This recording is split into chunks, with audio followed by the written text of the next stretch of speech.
Okay. Good evening, everybody. I want to call to order the November 14th, 2018 meeting of the Zoning Board of Appeals, and the first matter on the agenda is approval of the minutes of October 17th, 2018. Did everybody get a chance to review the minutes? Yes. I know there were edits. Thank you, Tim. Are there any questions, concerns, other corrections to the minutes as presented to us? No? Okay, then I'd make a motion at this time that we accept the minutes of October 17th, 2018 as presented. Do I have a second? Second. Okay, all in favor? Aye. Opposed? All right, carried. First order of new business is the Gerber application. Is there someone here on the Gerber application?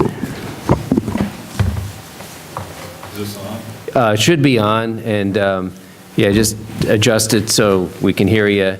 Okay. The procedure is really just for us to go through the application to see if there's enough to accept the application and field questions from the board, and if we want some more information then. Okay. Okay. So if you could just let us know what you want to do. And announce yourself for the record.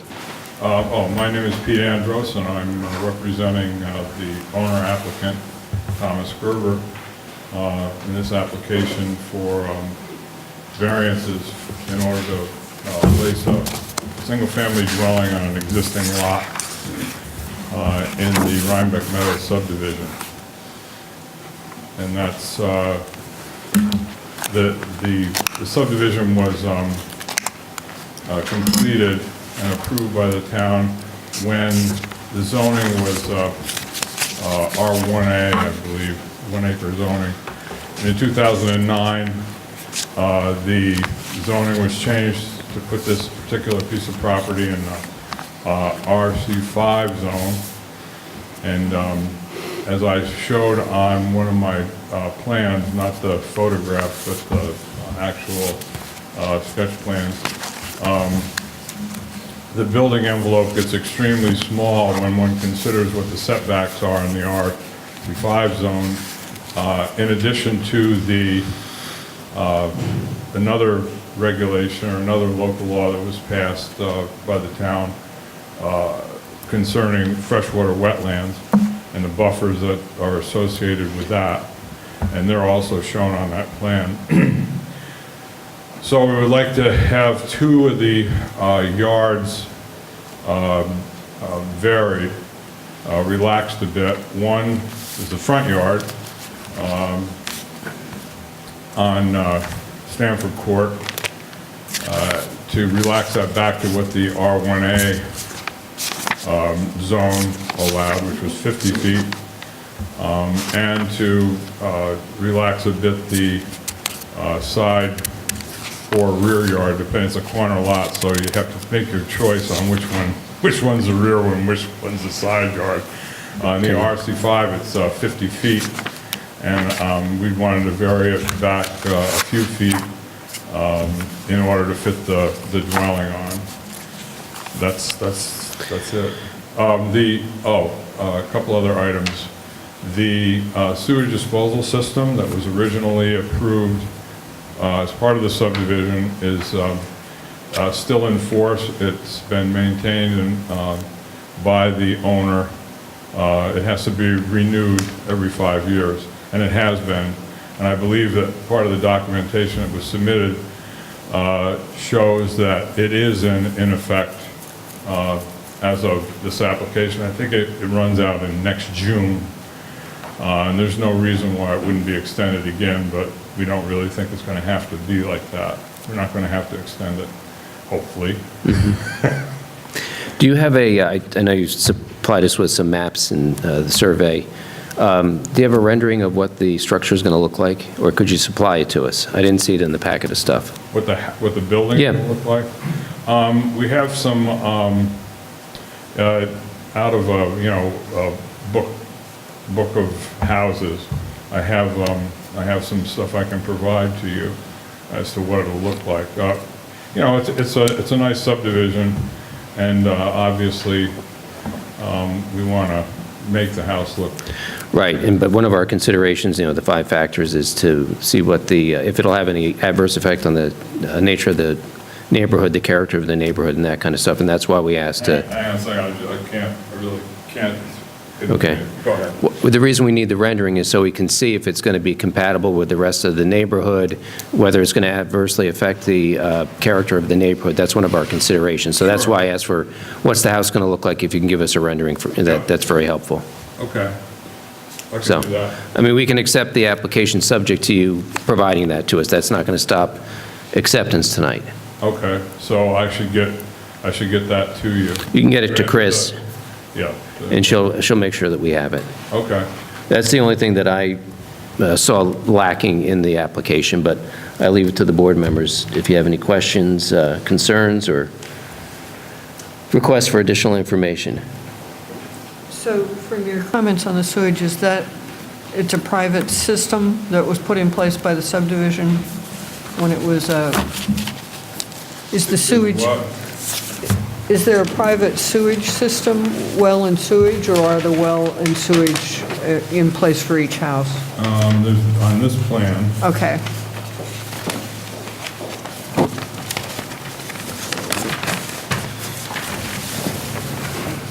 this is Okay. the approved sewage disposal system from the original subdivision, Okay, and this is the approved well location. all right, great. What kind of house is it generally? It's kind of a split level. Okay. I'm not surprised by the Right. layout. The driveway would be where? Yeah, right here. Yeah. And is there a garage? Will there be a garage? Or you don't know yet? or- The garage is going to be here. The type of house was chosen so that it wouldn't be, the garage wouldn't be facing the street. Right. I mean, if you look at the rest of them, like the next house over, on Lot 2, this is the garage over here. Okay, Side. good.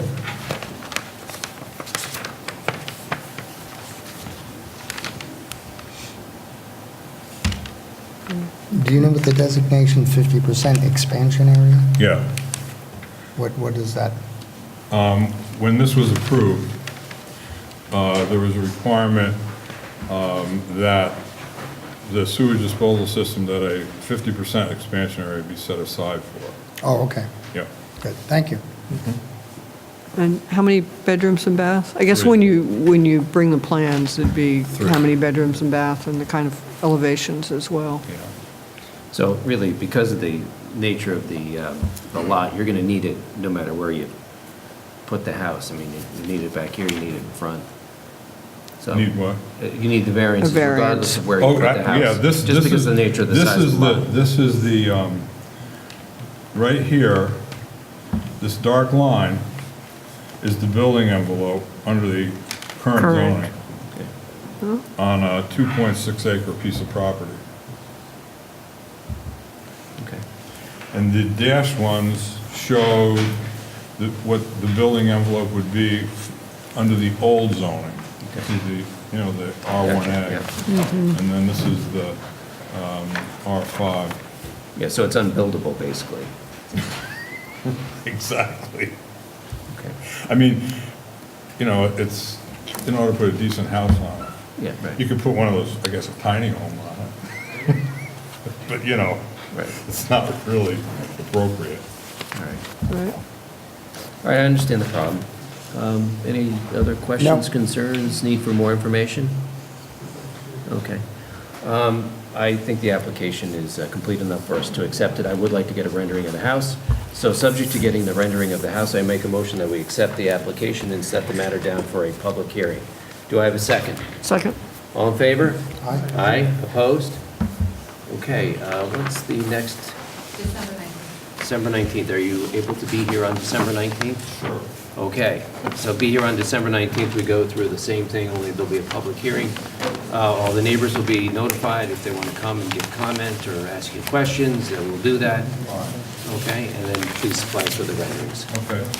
All right, we I need, have to send out some notices. Yeah, I'll take care of it. I'll send you the information for that.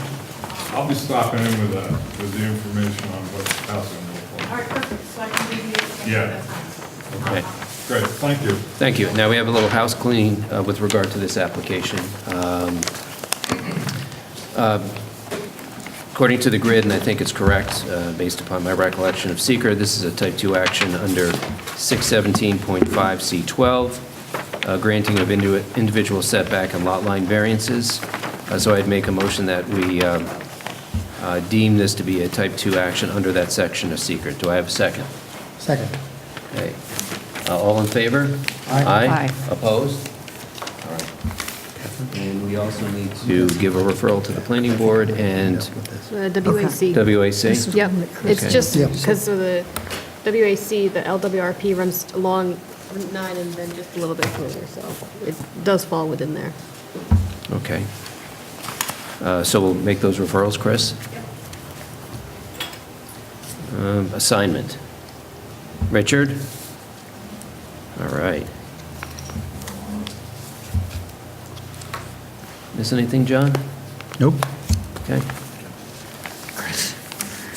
All right, on to the next application, which is application for an interpretation, Goomer Hollow LLC/Sun Common. Is there somebody here for that?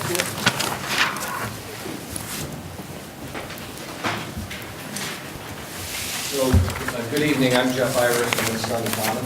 I'm Okay. Michael DeCola. I'm a member of the Goomer Hall LLC. So, I think Michael is the applicant, I believe.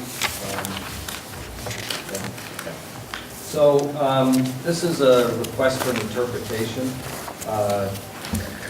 regarding a letter that was written recently by the zoning enforcement officer. We have an application right now in front of the planning board to construct a solar farm on the rooftop of 3 existing agricultural buildings. The planning board has told us that they were uncertain if the new solar zoning law, which was passed in 2017, requires screening for rooftop solar systems that are solar farms. Solar energy is a new field. Community solar and or shared solar, which this is a part of, is also new to New York State. There's still only been about 20 systems constructed in the entire state in the last 3 years since they were first permitted. The solar zoning law was written, and like all new laws, it's a lot of bodies are still trying to figure out how to implement it and how to interpret it. The zoning enforcement officer issued a letter which appears to indicate that she thinks it might be required to screen a rooftop solar system.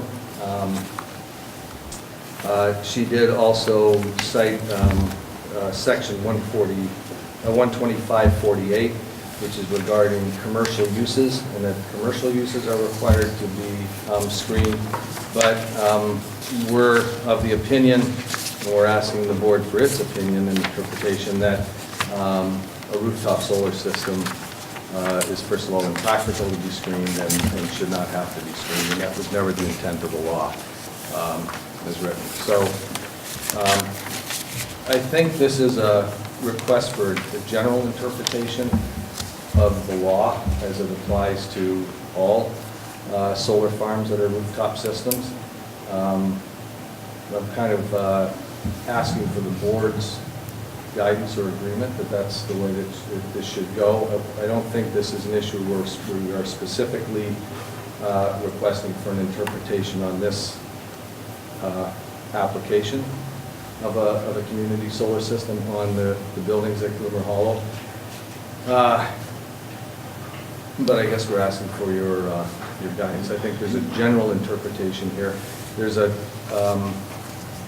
high likelihood that there'll be other similar applications in front of the board. There's lots of pitched roof buildings on Route 9 in the village, in the town, and out on Route 308, where people have expressed an interest. There's agricultural buildings in the town where people have expressed an interest in hosting a community solar system. So we think it's a broader issue than just this this individual application that's now in front of the planning board.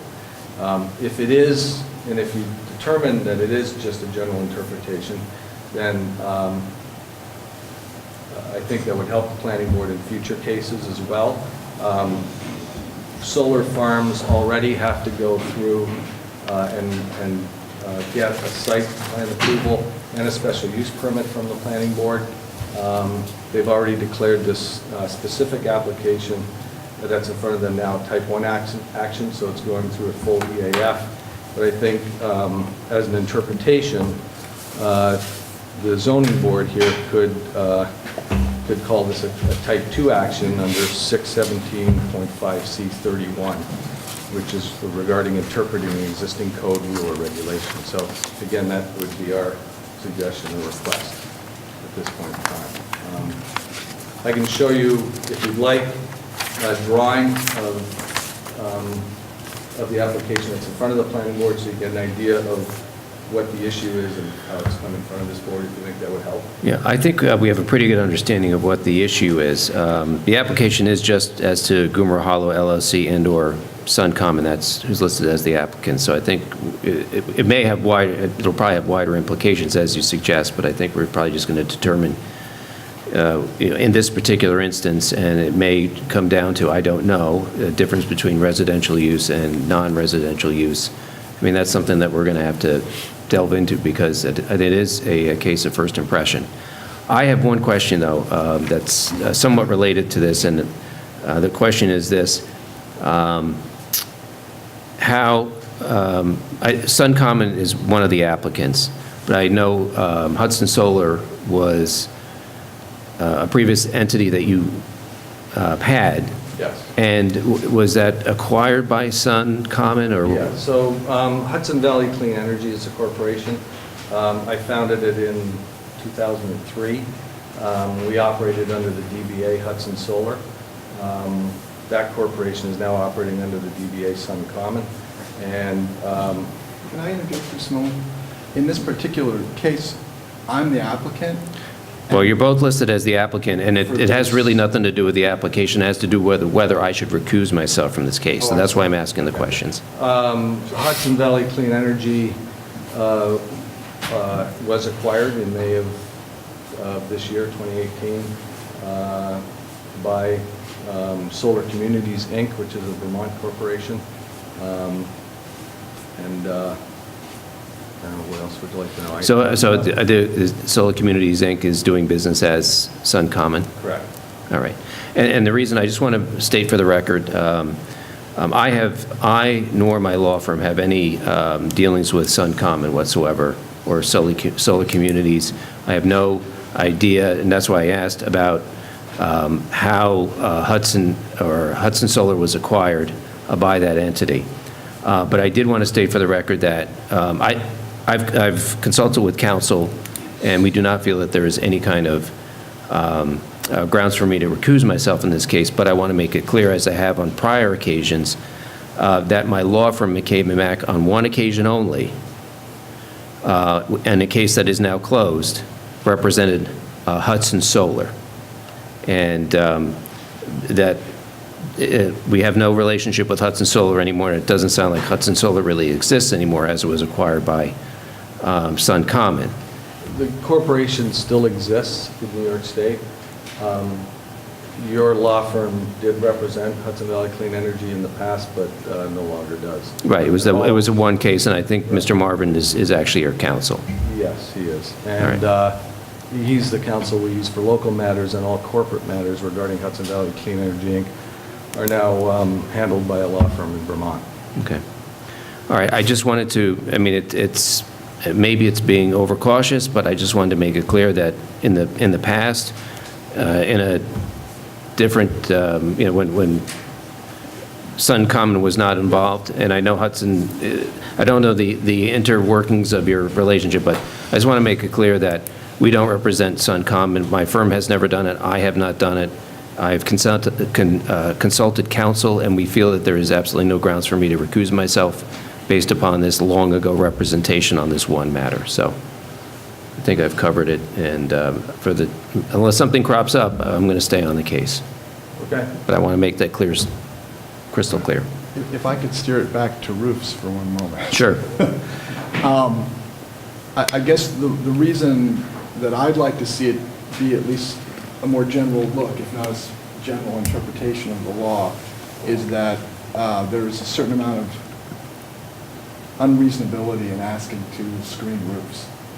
And it's very difficult. And we've actually looked at how we could possibly do that in this specific instance. And I think it does apply more generally to lots of potential areas where this kind of system could go in around the town. If you look at the large stores on Route 9 that have roofs that face in the right direction, the idea of being able to screen something that's at that height from view is unreasonable. And I think that's an important piece of the law to look at.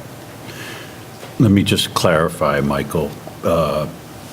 So the board doesn't have the authority to issue advisory opinions.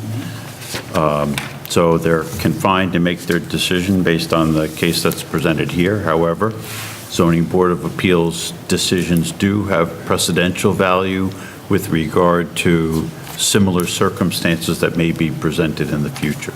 So there will be some value. It'll depend on how closely the circumstances of a case in the future adhere to the circumstances of this case. But if there is a significant similarity, this decision is going to have, or may have some bearing at that time. Thank you. I've said a lot. Do other board members have some questions, concerns? Before I would go any further, I'd like to, it's in a RA10 zone. Did we discuss that? And then I also see the phrase agricultural use. Can we go into what the RA10 is?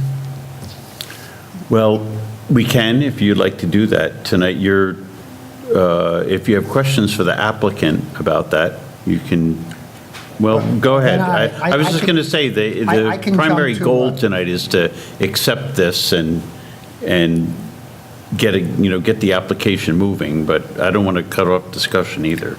All right, then I misunderstood. I thought we were going to, I didn't think this was a variance application. I thought it was. It's not, but it's going to follow the same procedural arc, which is you're going to accept the application tonight, or if you decide to do that, accept it tonight. All right, well, And then section- it'll be set down for a public hearing, and Section 12548 says, "This section shall not apply to agricultural uses." If this is an agricultural use, I didn't get past that. I may be able to clarify that. The buildings that the system is being proposed on are agricultural buildings. Solar power plants are not agricultural uses. So it's a little bit of a mixed look. Yes, but one could have solar panels on a house, on a residence. can I interject, Michael? Yeah. So if the power that was going to be used from these panels was just going to the farm, then it likely would be an agricultural use. But this proposal is for a community solar facility. So this facility will be generating power not only for the farm, but also it's going to be sending power off of the farm also. It's a basically commercial. I didn't understand that. I understood it would be for the agricultural use and the house. No, it's a community solar, so it falls under the solar power plant law because we have enough roof space to make more power than we're using currently on the farm right now, and we'd like to use it in this community solar setup. So it's basically a separate commercial application. It requires a site plan approval, Of- and that's why we're here. Yeah. And that's pending before the planning board right now. That's the part, and the screening is the part that we're stuck at.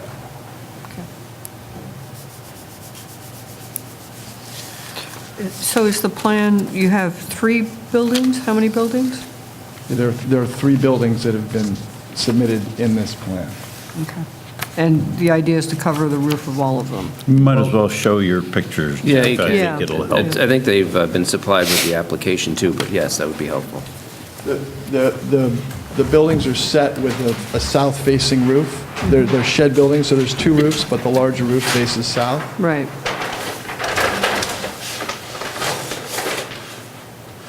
You know what, Jeff, if, just for now, Jeff, if I might make a suggestion, just bring it over. I think it's going to be hard for them to see on the board. In fact, I'll give you one.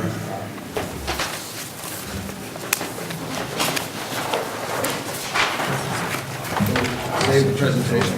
And these are the roofs. Yeah. Well, we'll go as far as they want to go. I mean, you'll have to do it again at the public hearing for the benefit of the public. Sorry? How large is the parcel? The whole parcel is 650 acres. So it's a 650-acre parcel. Michael has built 2 shading structures here and here. Well, those shading structures were constructed in anticipation of solar.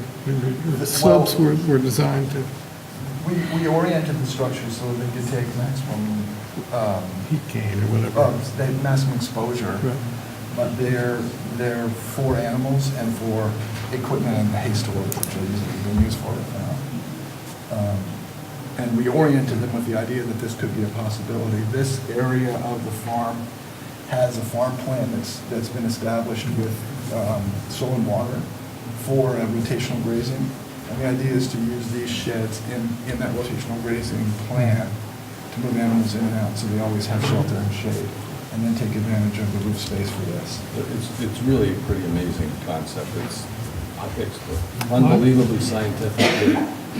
Having the cattle be walking back and forth, grazing in this area, being able to shade, I mean, you can, it's so better. Yeah, the way it works is there's all kinds of scientific studies that show that when animals have access to shade and then you move water outside of the shade, they move back and forth through the grazing area more times per day, and they more efficiently graze. And because they have shade during the heat of the day, they have better weight gain, so you get better animal production. The problem has been in the past that the buildings are expensive, and you have to have stocking rates that are way higher than we want to do to pay for the buildings. But this mixed use actually makes it a very...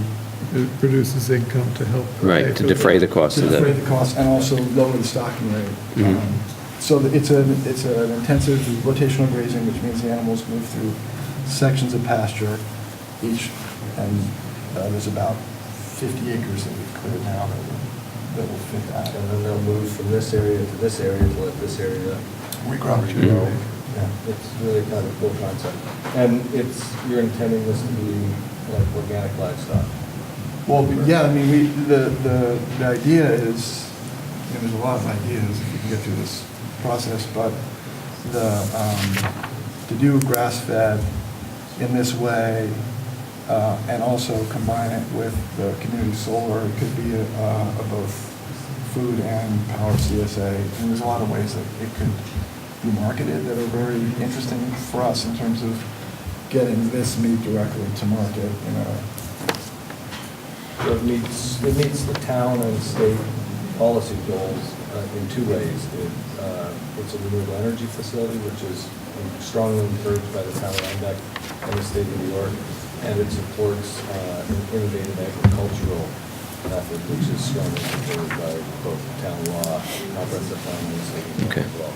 When you talk, to the question about ag, one of the things that's happening all throughout the state right now is that there's actually a fight between ag and solar power, because there's lots of farmland that's actually being used up by ground-mounted panels. And what we're trying to do here is keep the land that's open in production and move the panels to a place where they actually help the agriculture. So Okay. that's the general concept. All right. So All the right. issue is that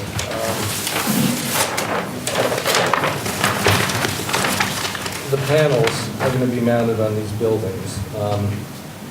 The town law requires that solar panels be mounted parallel to roof surfaces. This is specified in the residential section, that they be 8 inches or less to the surface. And these are 6 3/16.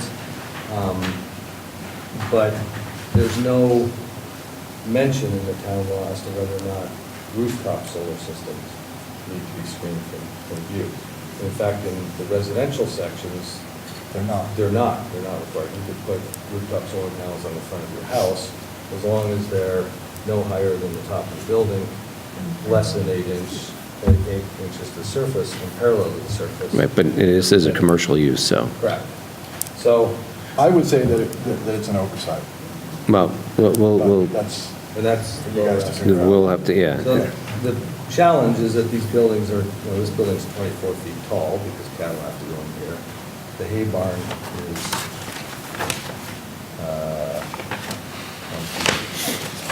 28 feet, 9 inches tall. And so the planning board's question is, does this have to be screened? The buildings are not screened now. Is the fact we're asking, because we're putting solar panels on it, you don't have to screen the roof of the building. which we tried to do, and it's impossible. What did you try to do? Well, we did a visual impact study of increasing the density and thickness of the roadside hedgerow that's there. So it was focused on, And it obscures, if we improve it, it will obscure most of the building face, but it doesn't obscure the panels. It can't go high enough. And to plant an evergreen hedgerow that would screen the panels it'd be impossible in terms of cost, and it also would make it look like something's out these towns where they have 20-foot tall hedges. It's not something that we can do. But you're talking about these 2 or 3 structures, so the plantings would just be in that area for that. Well, there's 5 or 6 residential houses. Right. that are On the other directly side of the across road. street. Yep. It's kind of a strange, they're pre-existing non-conforming houses on 1/4 to 3/4 acre lots, set very close to the road.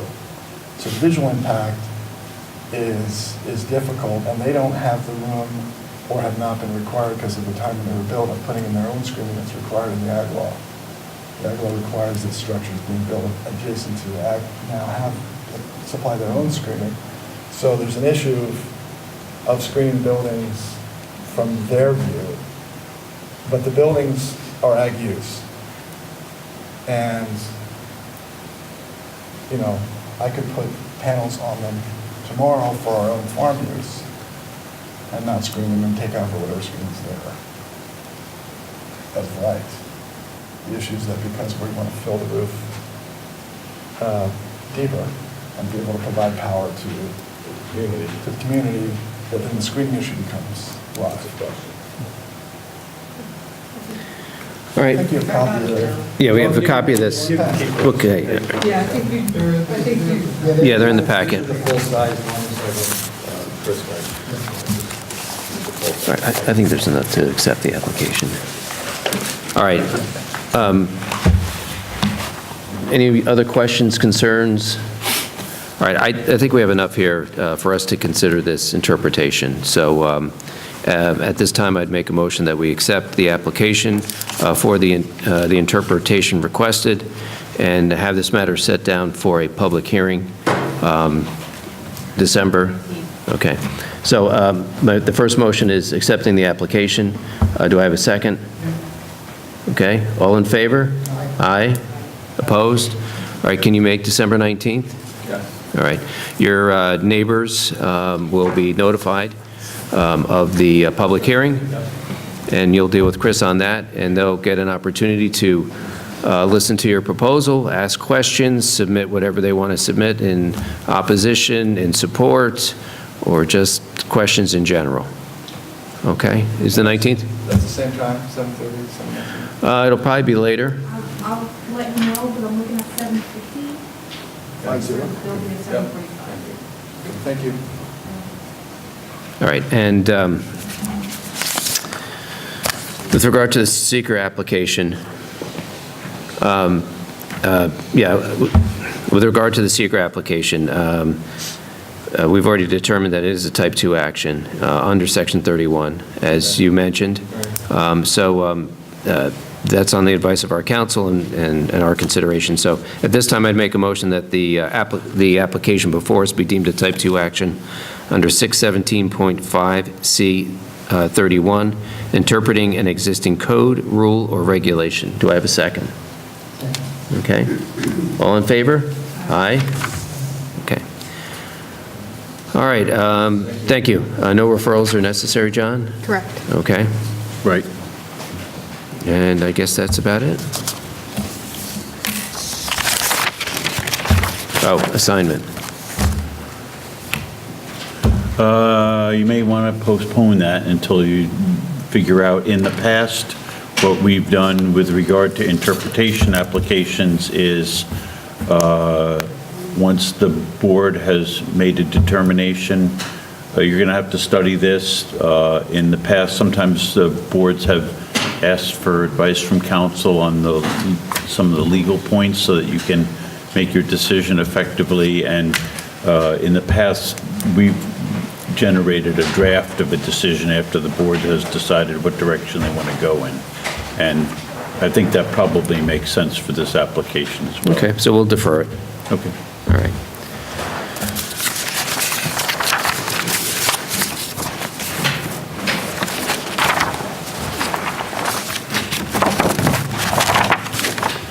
Okay, we have one public hearing, and that's on the Mulligan Matter. Is Mr. Mulligan here?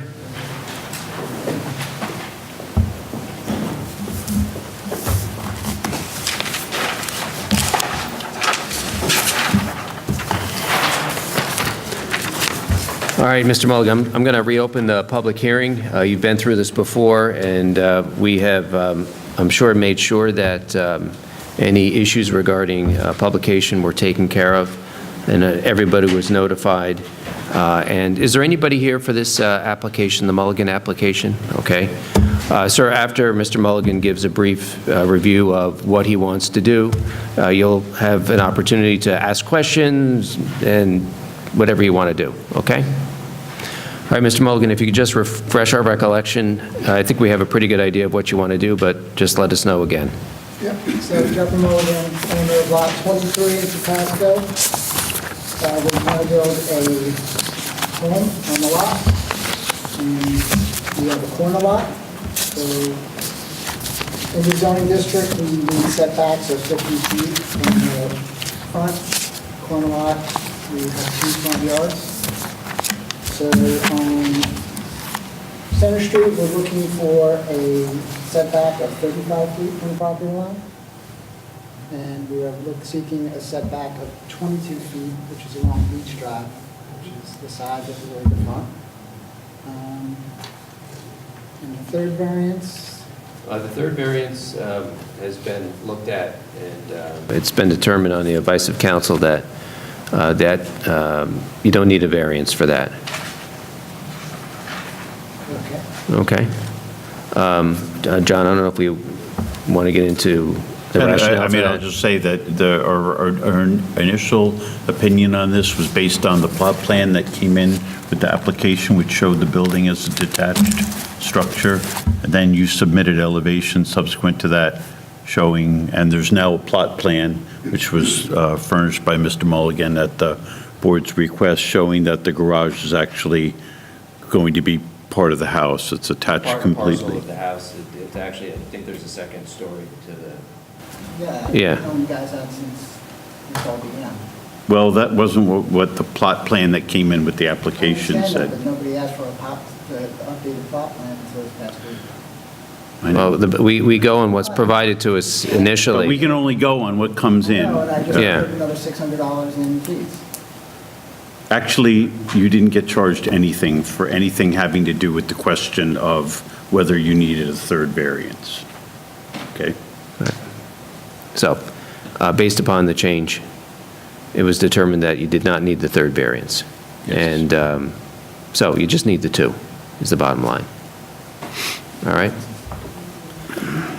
All right, sir, do you have any comments, concerns? You want to be heard? If you do, please come on up, announce your name and your address, and let us know what you want to ask.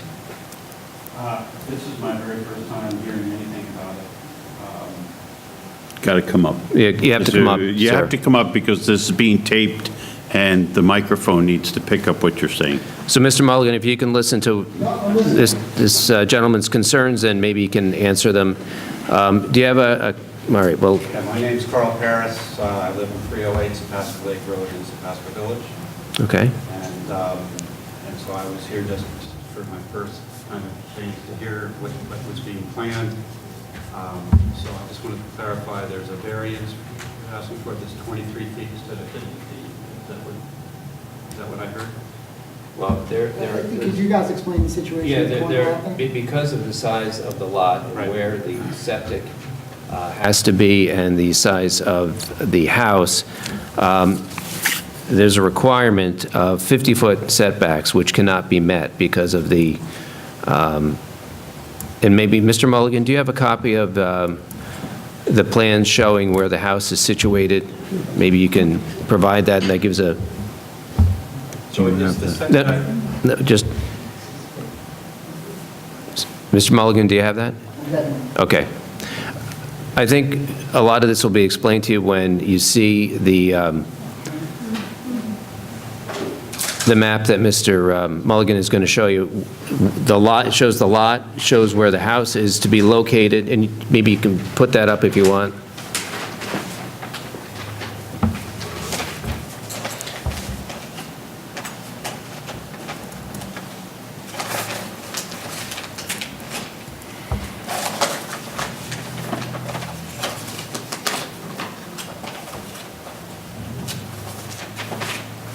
So maybe you can show them where the house is, the septic, and I assume the setbacks are shown on there that are at issue. Trying to get my bearings. This is the lake is over here. Oh, I see.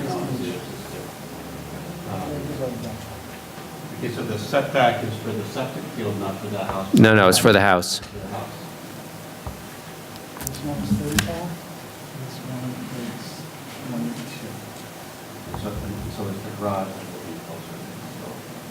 The lot is attached, this is the other platform, or this is the approved one.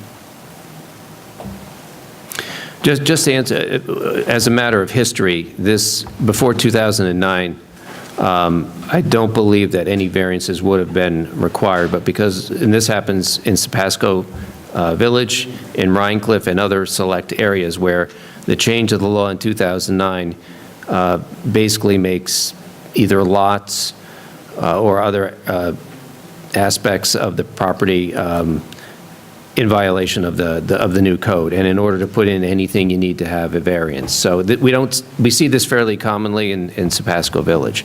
But because of where the house is, and the way the lot is, he has to put the house in a certain area so that there's septic, et cetera, and that necessitates these variances. So that's what he's here for. All right, I have no objection. Okay. Is there anyone else here for this application? There was, you might want to indicate for the record, I think Mr. Gautier sent a letter in to the board. I did not see that, but I saw that Chris was in the packet. I believe we got a letter from a neighbor in support of the application, Yeah, yeah. I have, and it's part of the record? yes. Okay. Yes, please. Sure. If you have it handy. Here it is.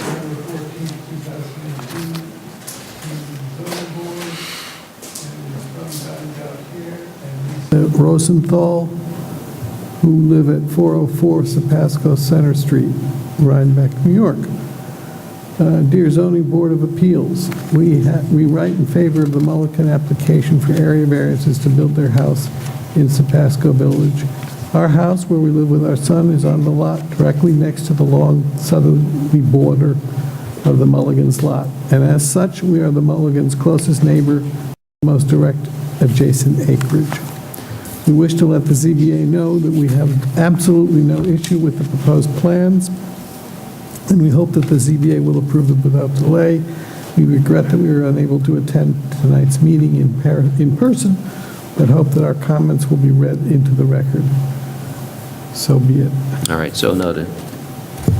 And the board members will recall that at the last section of the session of the public hearing, there were a number of other people here, and the board invited them to submit comments on this, and nothing's been received. Yeah, there are 3 women, as I recollect. Yep. All right. Board members, any questions, concerns? Anything? All right, at this time, I'd move to close the public hearing. And do I have a second? Second. Okay, all in favor? Aye? All right. We'll have discussion later on in the evening on this, and I will read a resolution. Thank you. And that takes us to old business. Do you want to do Brown?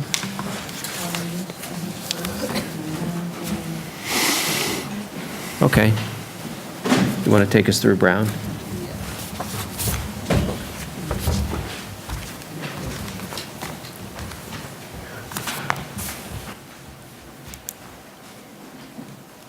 Actually, okay.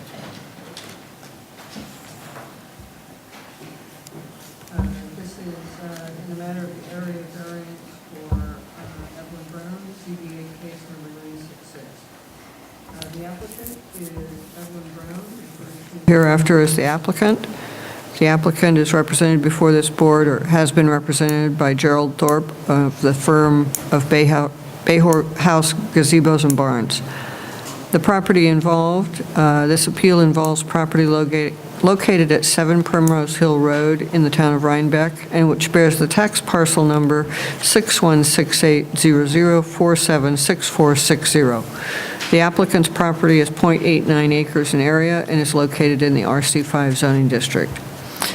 The proposed project. The applicant is retroactively seeking the appropriate variances for an accessory structure, a 12 by 20-foot wooden pavilion that was constructed in the last quarter of 2017. The pavilion is situated on a corner lot in front of the principal dwelling at the end of a pre-existing driveway. The applicant does not meet zoning law 12527A3, which prohibits accessory structures from being located closer to the fronting street than the principal building, and also does not meet zoning law bulk regulation referred in zoning law 12521, which requires a front yard setback of 100 feet. As this property is a corner lot, it is subject to 2 front yard setbacks. For this reason, the appeal requires 3 variances. A, the front yard setback on Old Albany Post Road of 30 feet for a variance of 70 feet. B, the front yard setback on the Primrose Hill Road of 43 feet for a variance of 57 feet. And C, the accessory structure located in front of principal dwelling. ZBA review. Timeliness of appeal. The applicant filed an appeal with this board on June 6, 2018, and has paid the requisite fee. The appeal was filed within 60 days of the date of the ZEO's decision, appealed from dated June 6, 2018, and thus the application is timely as required by Section 125(125)B of the Town of Rhinebeck zoning law. This application was deemed complete and accepted by this board on June 20th, 2018, with a request that the pavilion's location be plotted on the map. This was done prior to the next meeting. Socorro. After accepting this appeal, we determined that this matter should be classified as a Type 2 action under the State Environmental Quality Review Act because the project proposed action involves the construction, expansion, or placement of minor accessory or residential structures, including garages, carports, patios, decks, swimming pools, tennis courts, satellite dishes, fences, barns, storage sheds, other buildings, not changing the land use or density, and the granting of individual setback and lot line variations. No further review is required pursuant to how do you say that? Secra. Thank you. I always want to pronounce it differently, sorry. Referrals and responses. The application was referred to the Rhinebeck Planning Board on June 20th, 2018.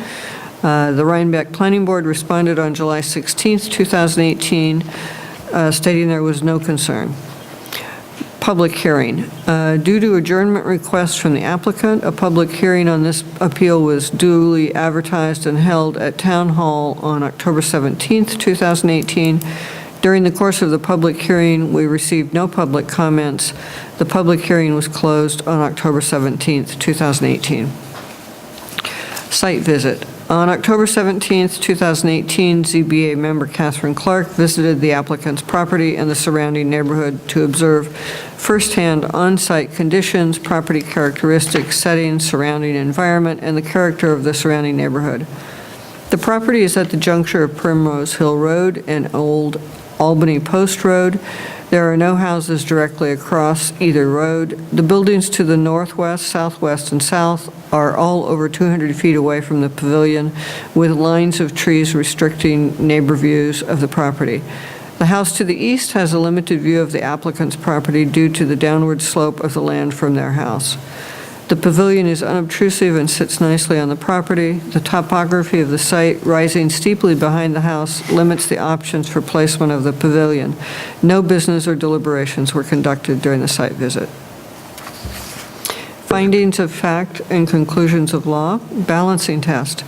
In our review of the variances sought, we have considered the benefit to the applicant if the area variances are granted as weighed against the detriment to the health, safety, and welfare of the neighborhood or community by such grant. We determined that the variances requested should be granted because there is no detriment to the health, safety, and welfare of the neighborhood or community by the granting of this variance.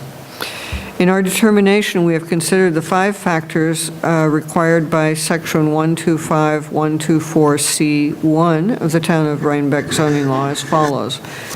If the variances are granted, will they cause an undesirable change in the character of the neighborhood or cause a detriment to nearby properties?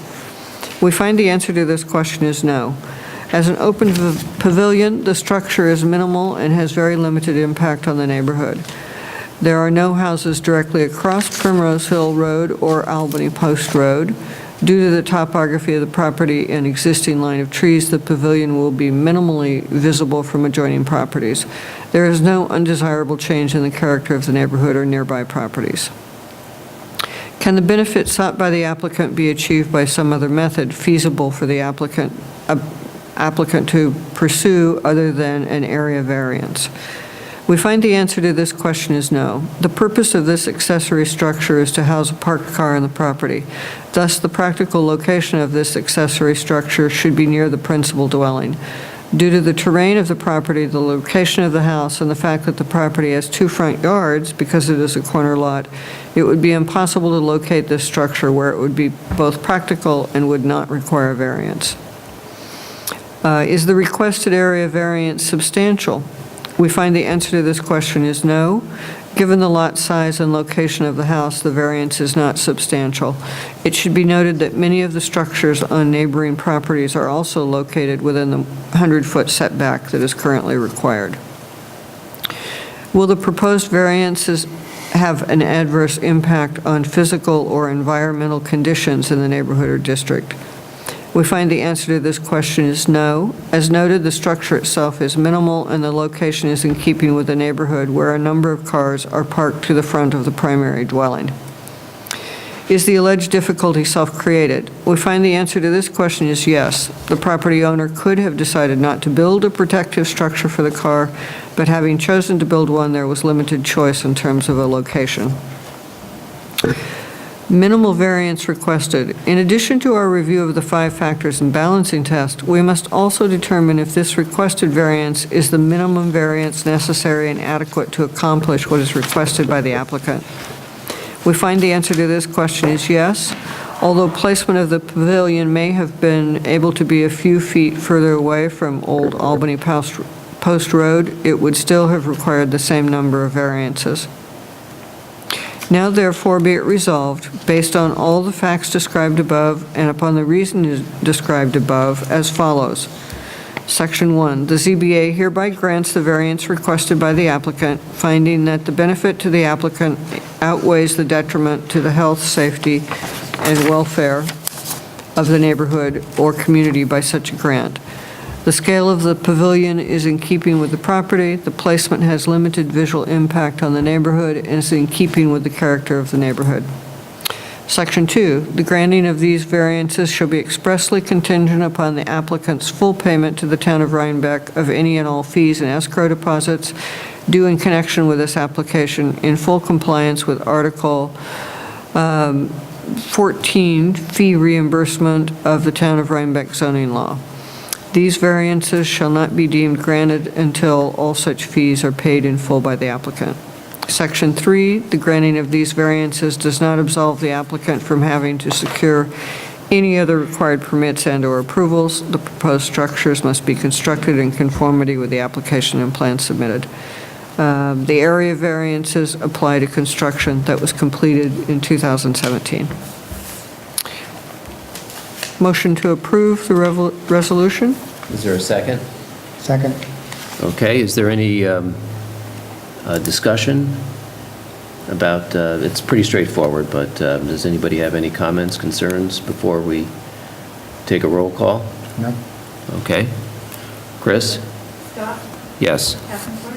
Yes. Richard Matheson? Yes. Tim Allenbrook? Yes. Okay. Is there anyone here on the Baden matter? Baden? Baden? Baden-Baden? Okay, is there anybody here on Lockmond? Is there anybody here on Kearney? Okay, those are the other three resolutions that we're going to be reading tonight, but since there's nobody here and we have Mr. Mulligan and his group here, I'm going to take the Mulligan case out of turn, if that's okay, John? Yep. And read the Mulligan resolution, just to get you guys out of here, so. I know it's pretty boring to listen to all this stuff, and you don't want to hear three more of them. I don't want to hear three more of them. So, anyway.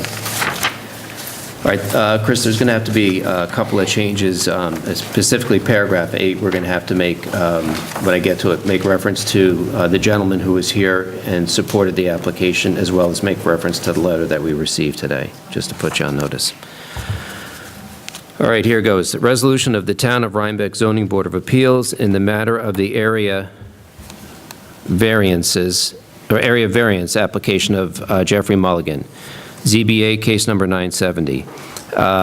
Background, applicant. The applicant is Jeffrey Mulligan, here after referred to as applicant, who was representing himself before the board. 2, property involved. The appeal involves property located at the corner of Sapasco Beach Drive and Sapasco Center Street, denoted as Sapasco Lot Number 23 in the town of Rhinebeck, New York, and which bears tax parcel number 637114356347. The applicant's property is .665 acres in area and is located in a NI0 or NIO zoning district. Description of the proposed project. The applicant proposes the construction of a 3-bedroom primary residence with a garage. Because the property is a corner lot, it requires 2 front yard setbacks pursuant to 125-25A of the zoning law. 50 feet is the required front setback, and the applicant requests a front yard setback along Sapasco Center Street of 35 feet and a front yard setback along Sapasco Beach Drive of 22 feet. Initially, the original site plan showed a detached garage which was located closer to Sapasco Beach Drive than the principal dwelling. This would have required a third variance for having an accessory structure closer to a fronting street than the principal dwelling. However, the elevations show that the garage is to be constructed as part of the principal dwelling, with bedrooms located directly above the garage area. As depicted, this would not require a third variance. Therefore, only 2 variances for the front yard setback will be required. ZBA review. At paragraph 4, timeliness of appeal. The applicant filed an appeal with this board on September 4th, 2018, and has paid the requisite fee. The appeal was filed within 60 days of the date of the ZEO's decision, appealed from dated August 22nd, 2018, and thus the application is timely as required by 125-125B of the Town of Rhinebeck zoning law. This application was deemed complete and accepted by the town board, by the board on September 18th, 2018. Paragraph 5, seeker. After accepting this appeal, we determined that this matter should be classified as a Type 2 action under the State Environmental Quality Review Act, SECRA, because of the project involves granting an individual setback and lot line variances pursuant to 617.5C12. 6, referrals and responses. The application was referred to the Town of Rhinebeck Planning Board as required under 125-125E of the Town of Rhinebeck zoning law. The Town of Rhinebeck Planning Board responded on October 2nd, 2018, stating that the requested area variances raised no significant or environmental issues. Paragraph 7. On October 10th, 2018, ZBA member Scott Bergen visited the applicant's property. Anybody else go out there? Okay, just want to be clear. Visited the applicant's property and the surrounding neighborhood to observe firsthand on-site conditions, property characteristics, setting, surrounding environment, and the character of the surrounding neighborhood. The vacant lot is located in a residential neighborhood with similar-sized lots and similar-sized homes as proposed by the applicant. No business or deliberations were conducted during the site visit. Paragraph 8, public hearing. A public hearing on this appeal was duly advertised and held at the Town Hall on October 17th, 2018. Several neighbors attended the public hearing. Some neighbors had not received notice of the public hearing through no fault of the applicant. However, they were made aware of the public hearing due to the required sign posted on the applicant's property. During the public hearing, the neighbors present wanted to learn more about the proposed construction. There were some comments regarding the number of variances requested and the size of the proposed home. It was noted that many of the lots in Sapasco Lake community are undersized and would require similar variances. It was also noted that lot number 23 is one of the larger lots in the community. As some adjacent neighbors did not receive the public notice, the ZBA held the public hearing open till November 14th to assure that all neighbors were made aware of the proposed project. And just add placeholder in there. Right. The comments that came in tonight. Yeah. Let's see. The public hearing was continued on November 14th, 2018. Does that sound like a reasonable addition at this point? It says that in there. And what was the gentleman's name? John Gauthier, and then there was a Well, Carl Paris. Okay. Mr. Carl Paris. Raise no objections. Raised no objections. I was going to, okay, I'll go with that. Raised no objections, or actually he supported the application, I think it was his language. So I think I'd rather go with that language. He supported the application. In addition, the board received a letter from John Gauthier and Lisa Rosenthal supporting the application. The public hearing was closed on November 14th, 2018. And we can fiddle around with that and get it a little cleaner. All right, findings of fact and conclusions of law. Balancing test. In our review of the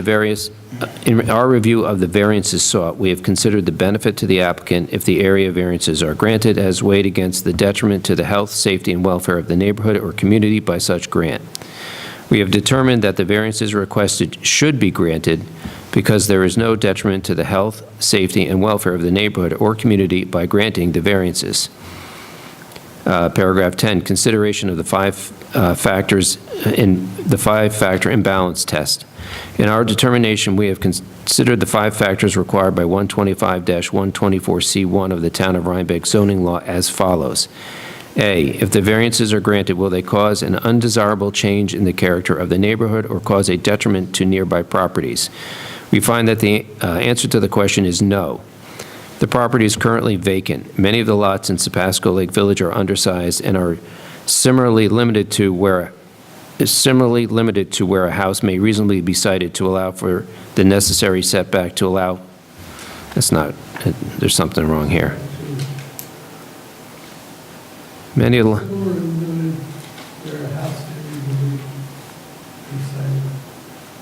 to allow for the necessary setback to 4. necessary setbacks for a septic system and well. Okay, I'm not following you. Limited to where a house may reasonably be cited to allow for the necessary setback to And then- allow, Yeah, and then cross out to allow, so it should Yeah. say allow, cited to allow for the necessary setback for a septic system and well on the same lot. okay. Thus, the proposed home is in keeping with the other nearby homes in the area. The construction of the home on the vacant and overgrown property will enhance the neighborhood. B, can the benefits sought by the applicant be achieved by some method feasible for the applicant to pursue other than the area variances? We find that the answer to the question is no.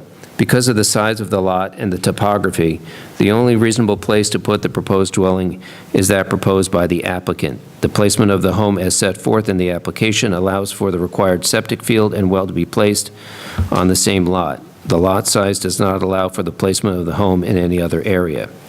C, are the requested area variances substantial?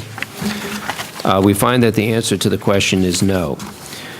First, the reason 2 area variances are required is because the property is deemed to have 2 front lot lines because it is a corner lot. The front yard setback in the NIO zoning district, 50 feet is greater than if a side yard setback 25 feet were to be required. Also, the surrounding homes are similarly situated on their parcels. It appears that many, if not all, of the surrounding areas Surrounding houses. probably do not meet the current zoning code for distance from front lot lines. The placement of the home will be in keeping with the character of the neighborhood. D, will the proposed variances have an adverse impact on physical or environmental conditions in the neighborhood or district? We find that the answer to the question is no. Again, the property is currently vacant and overgrown. The surrounding parcels all have principal dwellings, many of which are closer to the road than what is required by the zoning law. The construction of the dwelling as set forth in the application will improve the neighborhood. E, is the alleged difficulty self-created? We find the answer to this question is no.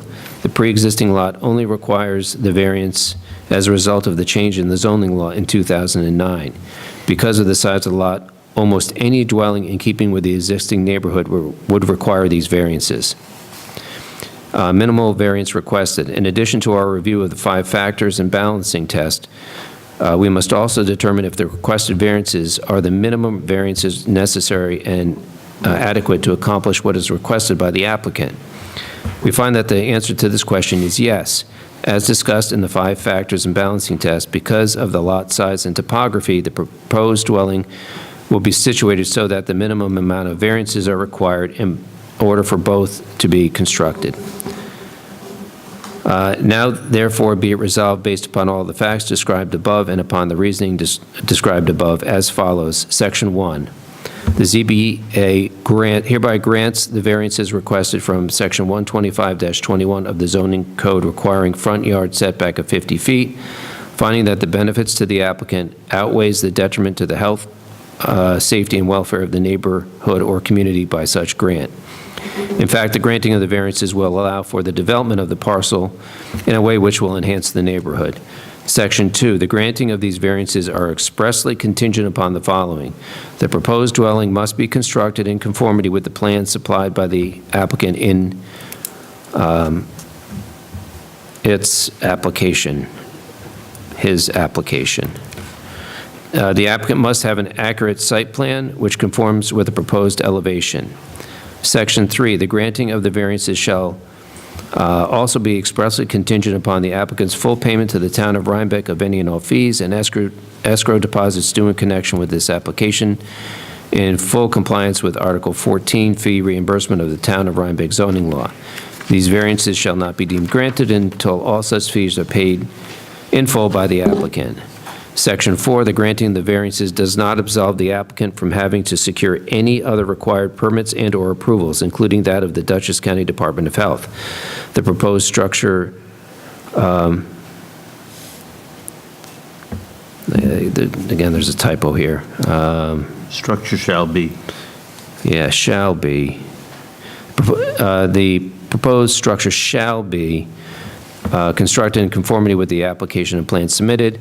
Section 5, the variances shall be null and void unless the proposed construction is commenced within 1 year of this resolution. I make a motion that we adopt the resolution as read and with the corrections that we've noted. Do I have a second? Any discussion on the resolution by the board members? Questions, concerns, comments? Okay. Having none, Chris, can you poll the board? Scott Morgan? Yes. Yes. Tim Allendorf? Yes. Kathy Park? Yes. Okay. You're welcome. All right, next. Baden? Baden, Baden. I'll get it right. this is your last chance. You know what, I keep thinking of Dr. Baden, the famous forensic doctor, and he spells it the same way. So, anyway, that's my excuse, and that's what I'm sticking to.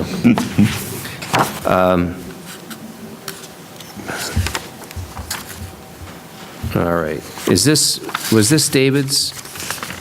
This Yes, is this is the one David, that so Dave you should- read, I think. you So would I get to read it. You again? would read it, yeah. Jeez, I could use some water. No, that's all right, Richard. Well, do you get to read one? No. You don't have one? You can do it then. I'll let you do it. Here. You've heard enough of me. Resolution of the Town Board of Rhinebeck, zoning board of appeals and matter of the area variance application, Baden, ZBA case number 969. Applicant, the applicant, appellant is one Temple Smith, representing the owner of the matter. The case is heard after the applicant. This appeal follows a denial by the town's acting zoning enforcement officer on August 18th this year.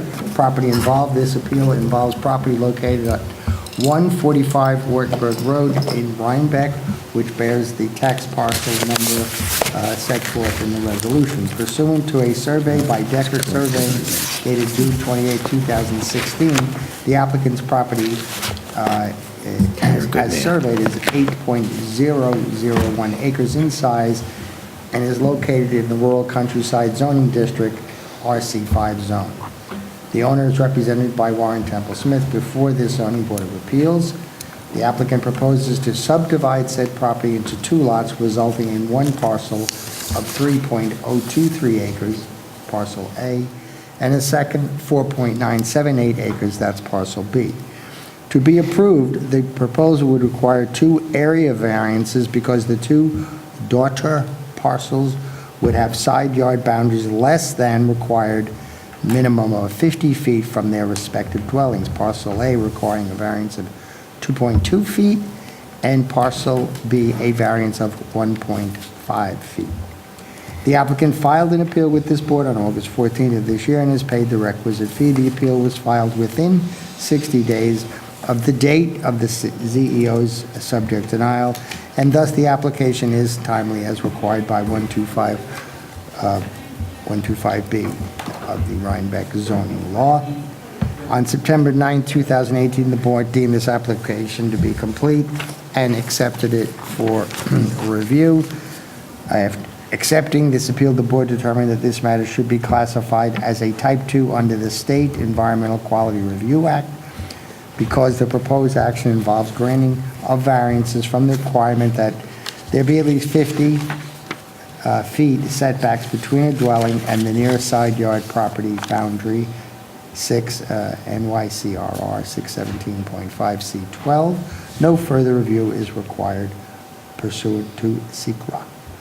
Town of Rhinebeck Planning Board is required by that section of the Town of Rhinebeck zoning law. This application was referred to the Town Planning Board, and a response was received on October 1st of this year, and no concerns were raised. On October 18th, David Tobias, a member of the ZBA, visited the applicant's property and the surrounding neighborhood to observe firsthand on-site conditions, property characteristics, setting, surrounding environment, and the character of the surrounding neighborhood. The purpose of this site visit was to observe the property and the surrounding area to inform board members for the upcoming decision. The site visit was conducted solely to gather information.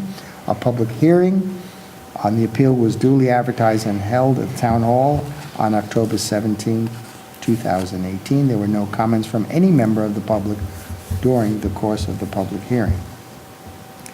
Findings of fact, conclusions of law, balancing test. In our review of the variance sought, we have considered the benefit to the applicant if the area variance is granted as weighed against the detriment to the health, safety, and/or welfare of the neighborhood or community by such grant. We determined that the variance requested should be granted because there is no discernible detriment to the health, safety, and welfare of the neighborhood or community by granting this variance.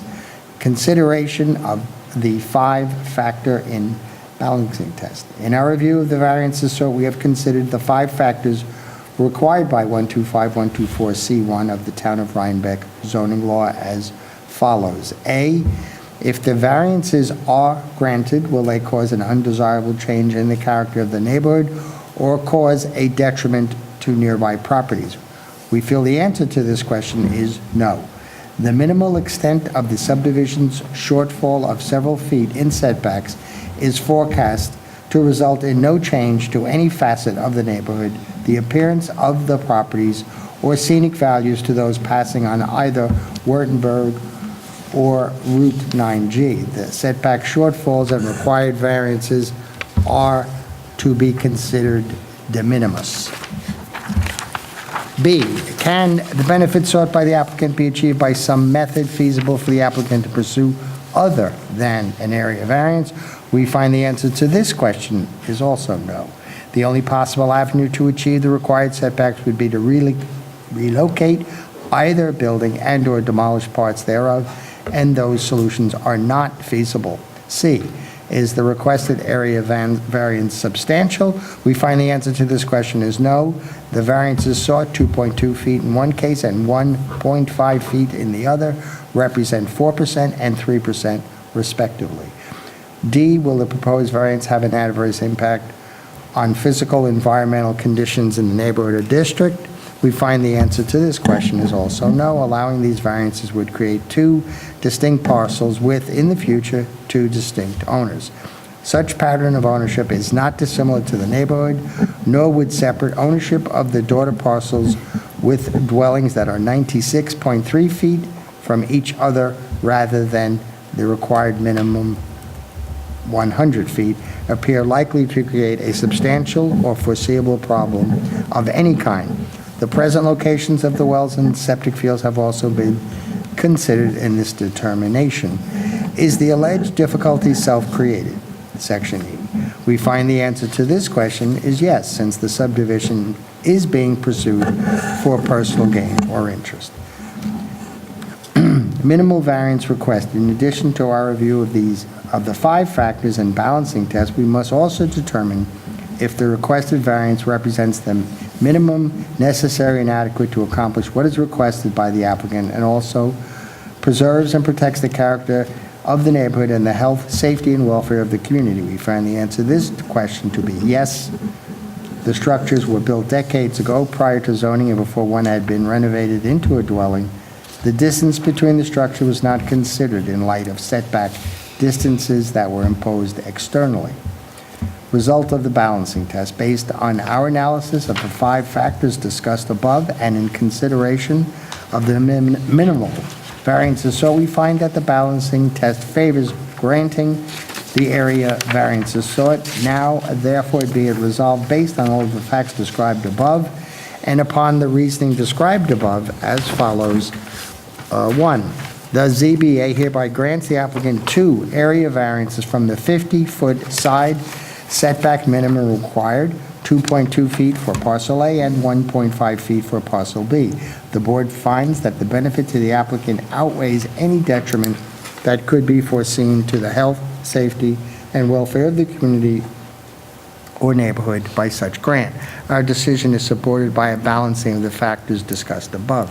Section 2. The ZBA hereby grants the variance from zoning law 125-124C1, subject to the conditions stated below. Section 3, the granting of the variances does not absolve the applicant from having to secure any other required permits or approvals. And finally, Section 4, the area variances shall be null and void unless the proposed addition is commenced within 1 year of this resolution. So I think I would make a motion to approve this resolution. Can I second that? Strike section 2. Section 2, the ZBA hereby grants the variance from subject to the, there's not any condition. Well, there's a condition that, But they're there. and they're there. I would agree, just like that.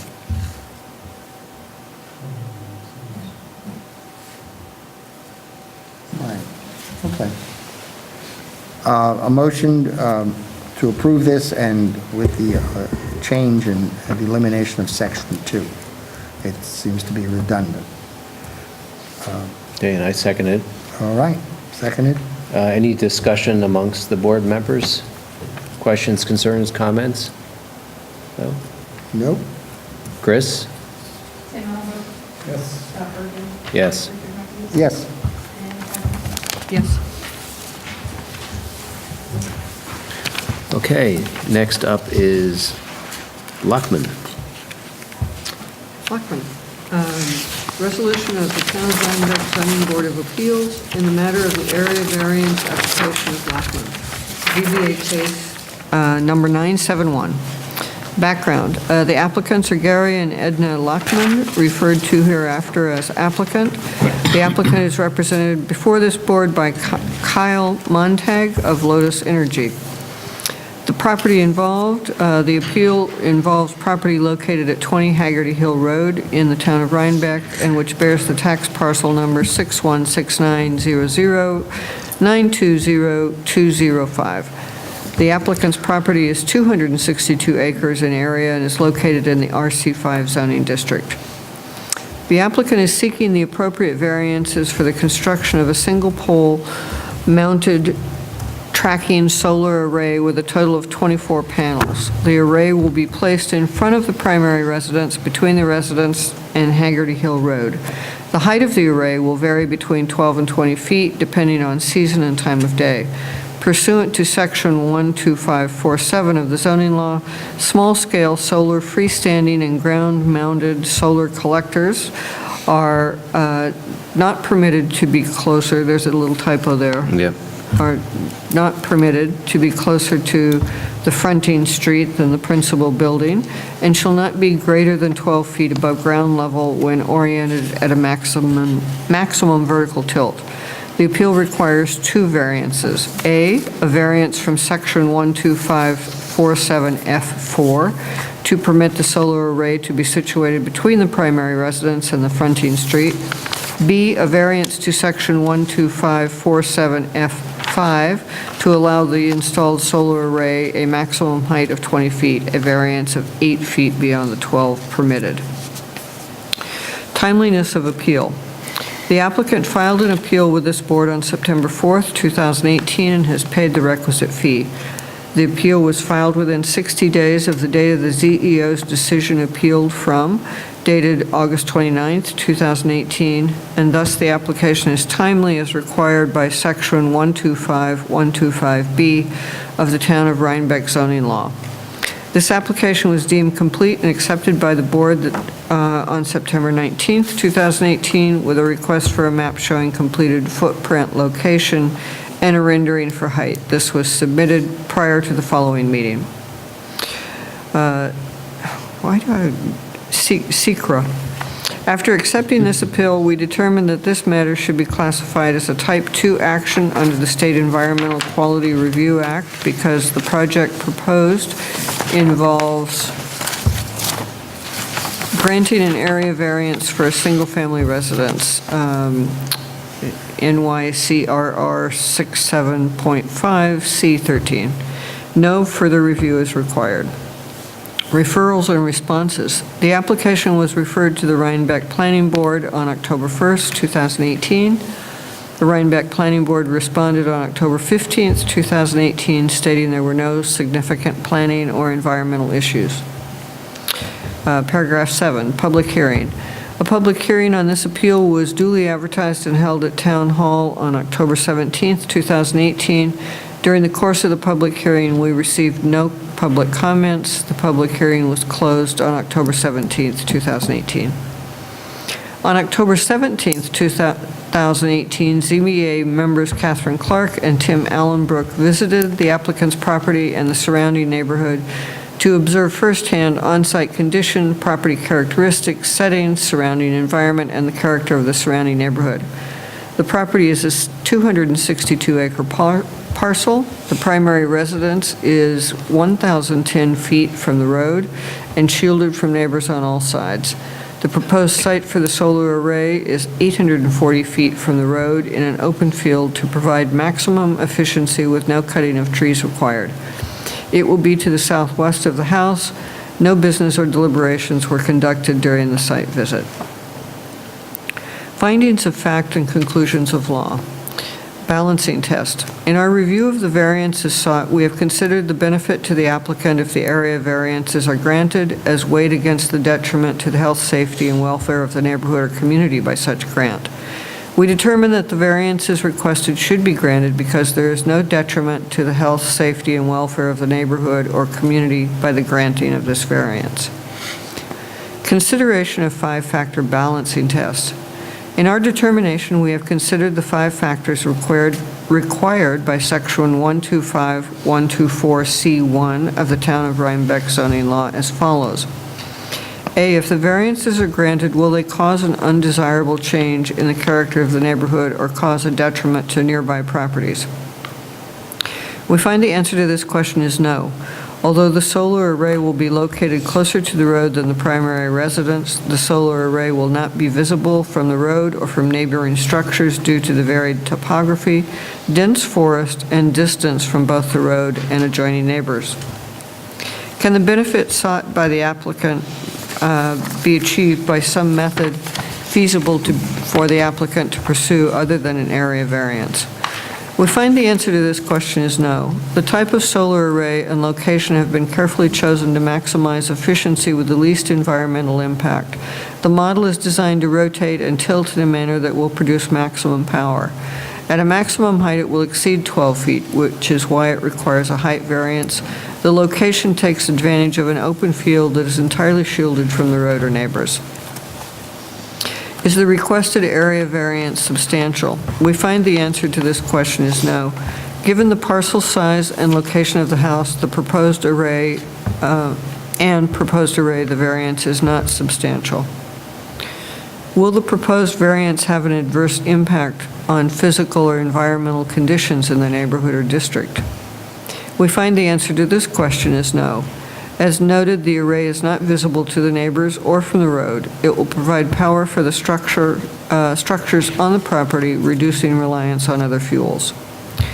Is the alleged difficulty self-created?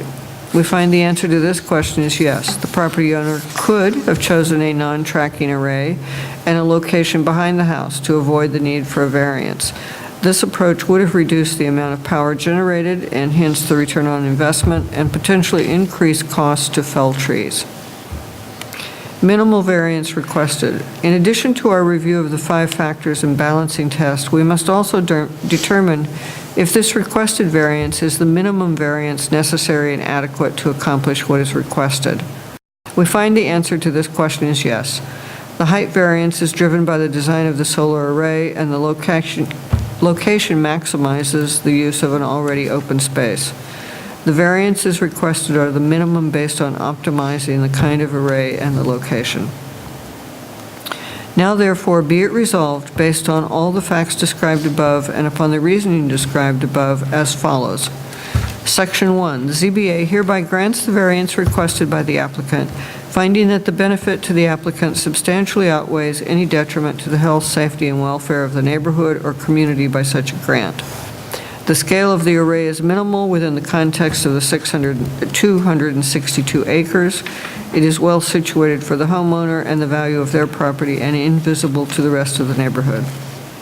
Section 2, the granting of these variances shall also be expressly contingent upon the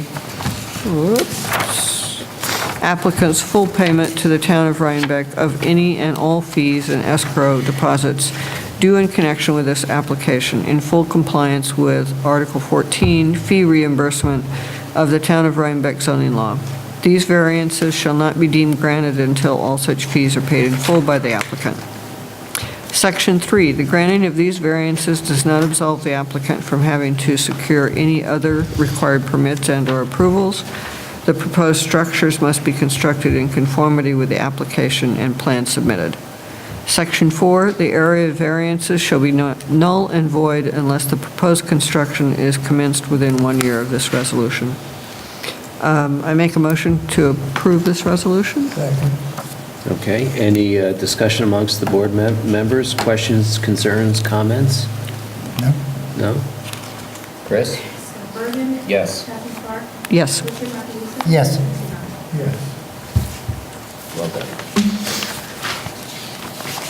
All right, and the last matter is Kearney, and Tim, I think you have that?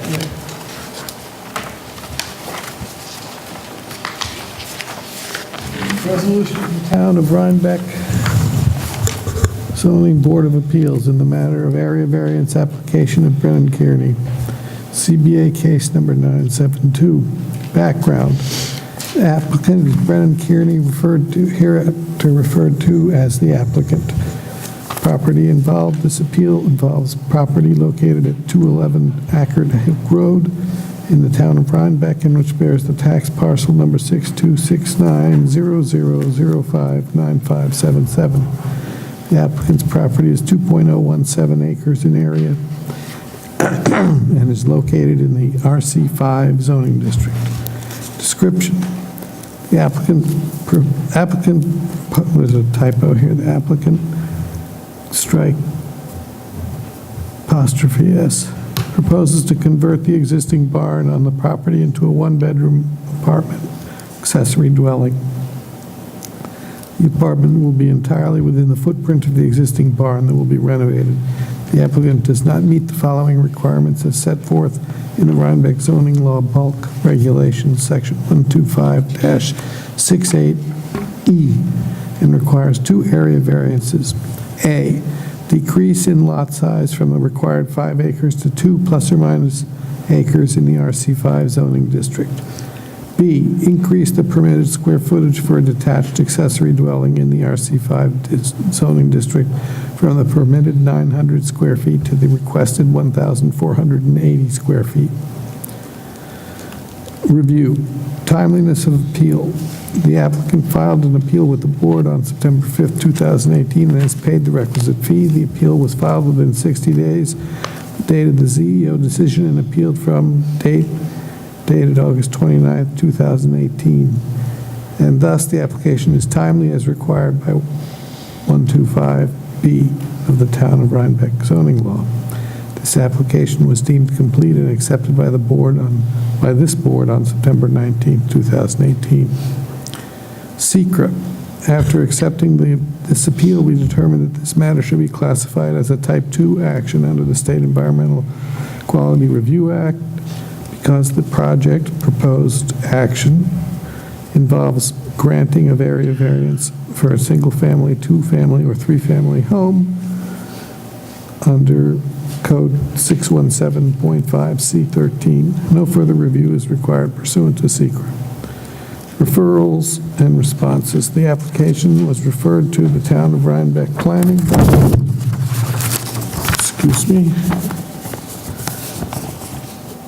On October 1, 2018, we received their response on October 15, 2018, noting no significant planning or environmental issues. A public hearing. Public hearing on the appeal was duly advertised and held at Town Hall on October 17, 2018. During the course of the public hearing, there was no public comment. The public hearing was closed on October 17, 2018. Site visit. On September 27, 2018, ZBA members Scott Bergen and Timothy Allenbrook visited the applicant's property and the surrounding neighborhood to observe firsthand on-site conditions, property characteristics, setting, surrounding environment, and the character of the surrounding neighborhood. No business or deliberations were conducted during the site visit. Findings and conclusions of law. Balancing test. In our review of the variance sought, we have considered the benefit to the applicant if the area variances are granted as weighed against the detriment to the health, safety, and welfare of the neighborhood or community by such grant. We determined that the variances requested should be granted because there is no detriment to the health, safety, and welfare of the neighborhood or community by the granting of this variance. Consideration of 5 factors balancing test. In our determination, we have considered the 5 factors required by 124C1 of the Town of Rhinebeck zoning law as follows. A, if the variances are granted, will they cause an undesirable change? Strike B, in the character of the neighborhood or cause a detriment to nearby properties. We find the answer to this question is no. The apartment/accessory dwelling will be entirely contained within the existing barn structure. No new structures will be added to the property or otherwise change the appearance of the property. There will be no change to the character of the neighborhood by converting the existing barn structure to be used as an accessory dwelling. Furthermore, there is no change in character by the variance to reduce the lot size. The property already exists as a 2-acre lot. This variance is not creating an undersized lot, but merely allowing a change in the use of the barn to be an accessory dwelling. Other lots in the neighborhood are similarly undersized. Granting of this variance will not create an undesirable change in the neighborhood because the lot configuration will not be changing from what presently exists. B, can the benefit sought by the appellant be achieved by some method feasible for the appellant to pursue other than an area variance? We find the answer to this question is no. There is no other structure on the property that could accommodate an accessory dwelling. You know what?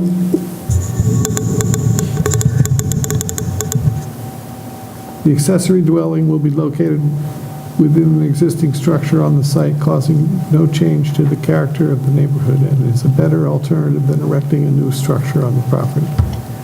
The variance required for the lot size cannot be achieved by another method other than variance unless the applicant were to purchase neighboring land.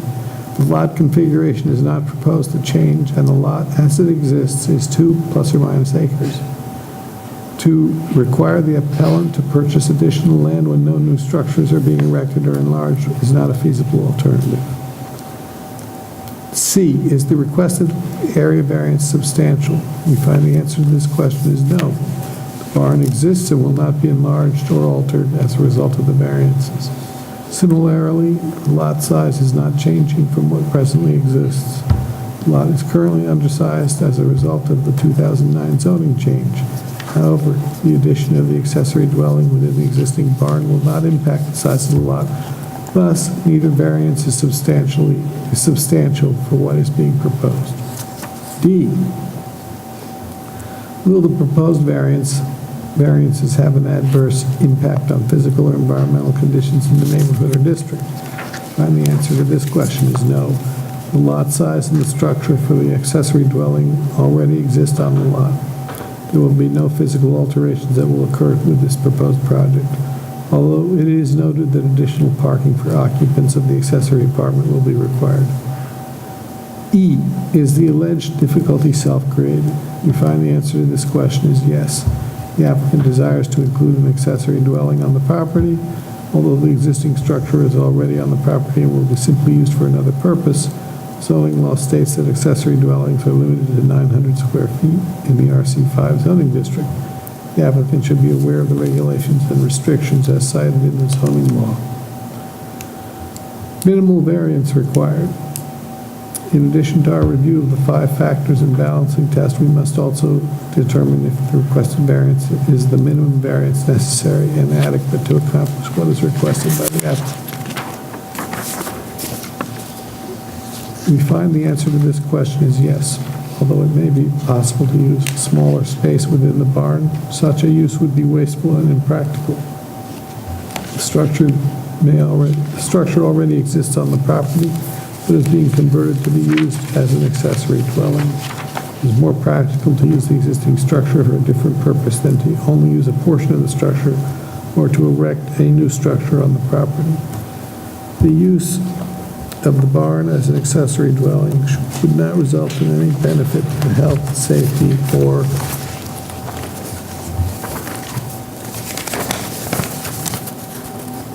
welfare of the neighborhood. Now therefore be it resolved, based on all the facts described above and upon the reasoning described above as follows.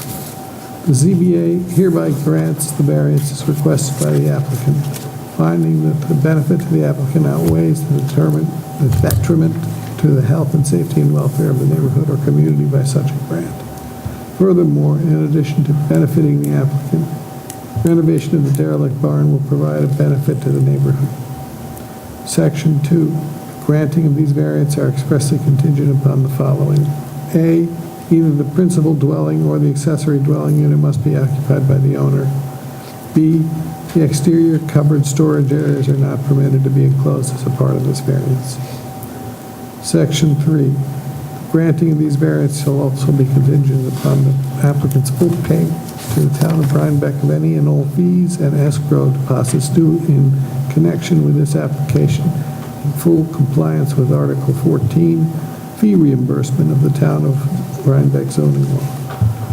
These variances shall not be deemed granted until all such fees are paid in full by the applicant. Granting of these variances does not absolve the applicant from having to secure any other required permits or other approvals. Proposed structures must be constructed in conformity with the application and plans submitted. Section 5, area variances shall be null and void unless the proposed construction is commenced within 1 year of this resolution. Move to approve. Is there a second? Second.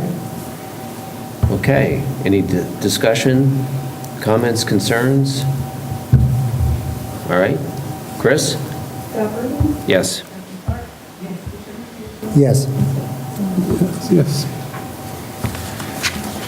All right, we're at the end of the agenda. Anything else? No? Motion to adjourn? Second. All right, all in favor? Aye. We're out of here. Thanks, Fred.